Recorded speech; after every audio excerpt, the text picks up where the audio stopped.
if you go into with that process that those are some of your reach schools, but that you're going to find places that are going to be a good academic and social fit. I think to me, that's the key to a good college search. Hi, this is Dr. Jed Macosko at academicinfluence.com and Wake Forest University. Today we have a wonderful guest coming to us to talk about his career in looking at colleges and college admissions in particular. So this is Jeff Selingo, the author of a new book, Who Gets In and Why.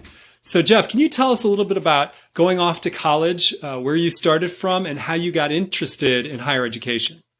So I went to Ithaca College in upstate New York. It was about 2.5 hours from home. My dad was a high school music teacher, and Ithaca started as a music conservatory, which is how I ended up there. But I went into journalism. And on day two, I was thinking I was going to be a broadcast journalism major. And on day two of college, I was sitting next to somebody who I thought had the natural talent to be in broadcast journalism.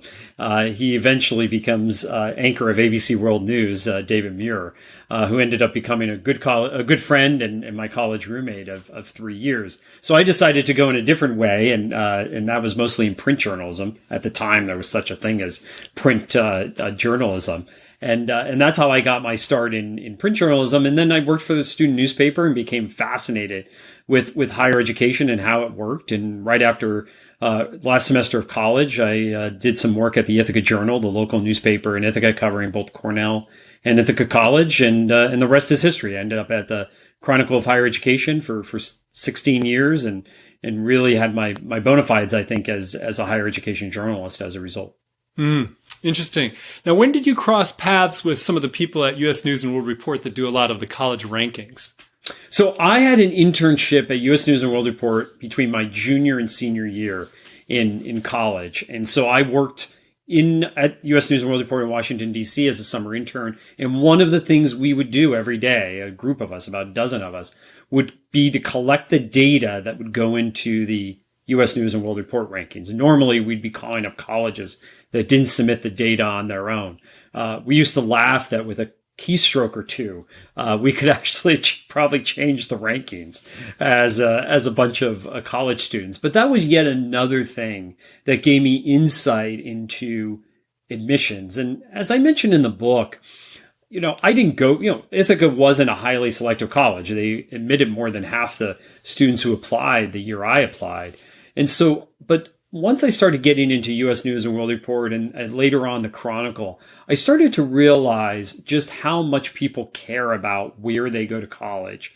And this fascination, this obsession, anxiety in many ways, that we have about getting into what we perceive as one of the top colleges in the United States. So in your book, you do mention that the last 5 U.S. presidents have all had degrees from what are considered, elite colleges, and Fortune 500 CEOs and all that stuff. So people aren't wrong to say, hey, this is kind of an important deal to get my child or to get myself into one of these selective colleges. And yet throughout the book, you sort of say, well, I went to Ithaca College and look how well I turned out, and other people, et cetera. So speak to that a little bit. So 2 things. One, does it matter if you go to Yale? Of course it does, right? Because you're going to get into certain social circles. You're going to get access to certain jobs. The point I'm trying to make in the book, though, is that the top 25 colleges, the top 50 colleges, they have limited seats for all the students trying to apply to them. So I think you have to start from the beginning and realize that your chances of getting into one of these highly selective colleges it's tough. And so I think that you should kind of if you go into with that process, that those are some of your reach schools, but that you're going to find places that are going to be a good academic and social fit. I think to me, that's the key to a good college search.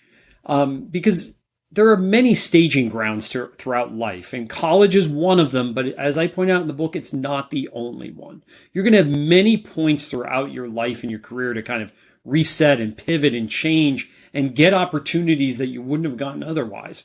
Again, you could get those opportunities at a highly selective school, but it's not the only place to get that. And so what I always encourage students, and I encourage them throughout the book, is go to the most selective college that you can get into. That might be number 1 in the U.S. News and World Report rankings, just to take one example. It could also be number 50. It could be number 75. Wherever it is, as long as you're swimming in a stream with other students like you, you don't want to be too far ahead and you don't want to be too far behind. You're going to do well. You're going to get out of there with a degree that's going to have currency in the job market, and you're going to have a successful life. Now, you mentioned go to the most selective, best school you can get into, but then you said as long as you're not too far ahead or too far behind the group of students at that school, you'll be fine.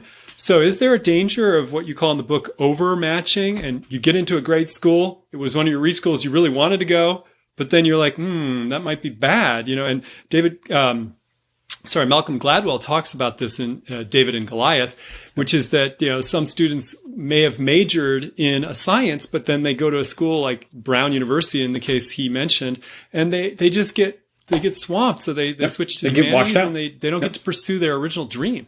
Yeah. And so I talk about that in the book. There's this idea of overmatching, and then there's undermatching, right? Where you end up at a school and you could have ended up at a better place, and you start to then go to you move to the lowest common denominator.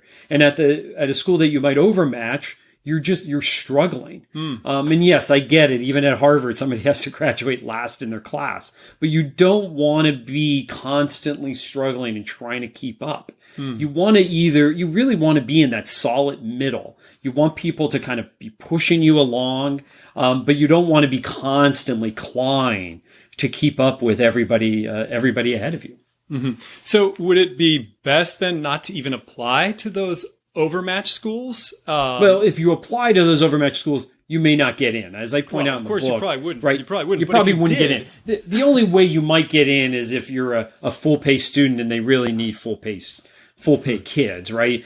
Harvard's not going to be that. They have so many applications, they don't need to worry about that. There may be some schools that still are an overmatch for you that are really desperate for the revenue, and they may take you if they know you're going to pay full price. But apply.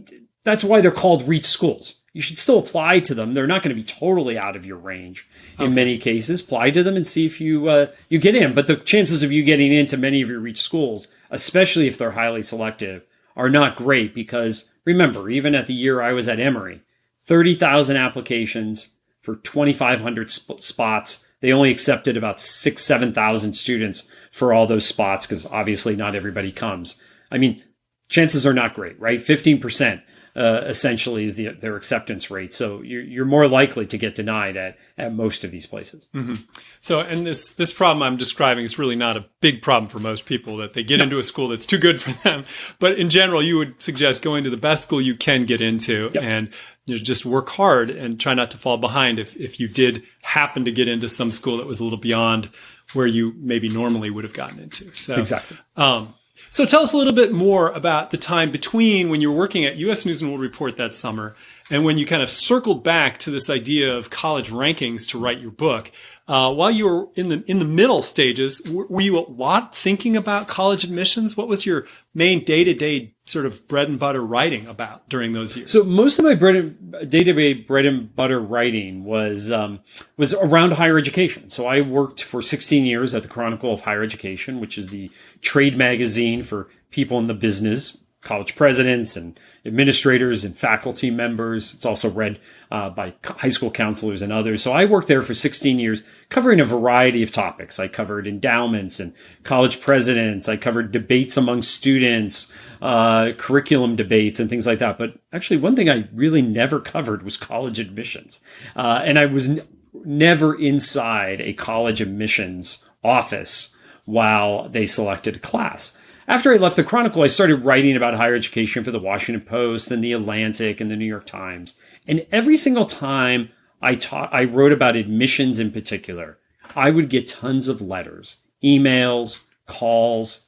Everybody would ask me, why is it so much more difficult for my kids to get into college than it was for me? And I started to think about that. And I said, well, is it really? I mean, I looked up the national statistics. The average acceptance rate of college today is 65%. So most kids get into college. Obviously, what they were talking about were highly selective schools. And it's true. because these highly selective schools are getting more applicants than ever before, they're denying more kids than ever before. Is it really that much harder to get into a specific school? Not really, because what's happening now is that some of these schools are accepting they're getting applicants from around the country, around the globe. When back when today's parents were applying, the pools were just smaller, right? And so parents perceive it's harder, but in many ways, talented students are getting in just like they did in their parents' generation. But because of this constant stream of worry about selective colleges, I decided it was time to get inside some of these admissions offices and figure out what are they looking for. And it was tough to get them to agree to that. It's really tough. tough is an understatement.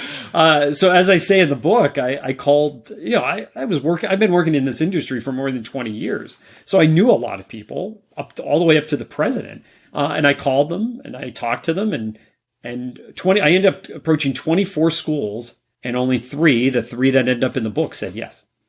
Wow, that is really amazing. And fortunately, it was 3 very different schools, so that worked out really well for you.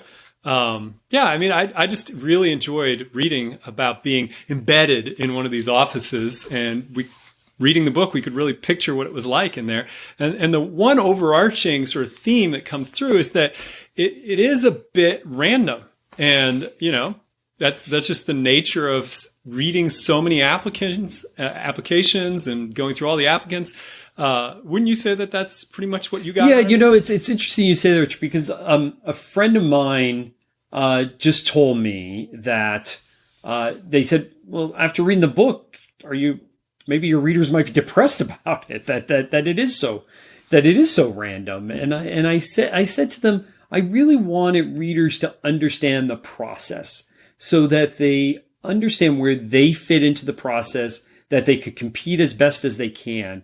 And that they understand at the end of the day, it is not the meritocracy we sometimes think it is. If we did it that way, by the way, we don't need humans to make these decisions. We could just line people up and take the best test scores and the best GPAs, and that's it. A computer could make the selection process. So this is not meant to make you more anxious or make you depressed that your kid's not going to get into their dream college. It's more about having you understand the ecosystem so that you're more realistic, A, about your chances, and B, that you understand how to put your best foot forward by better understanding what they're looking for. Mm-hmm.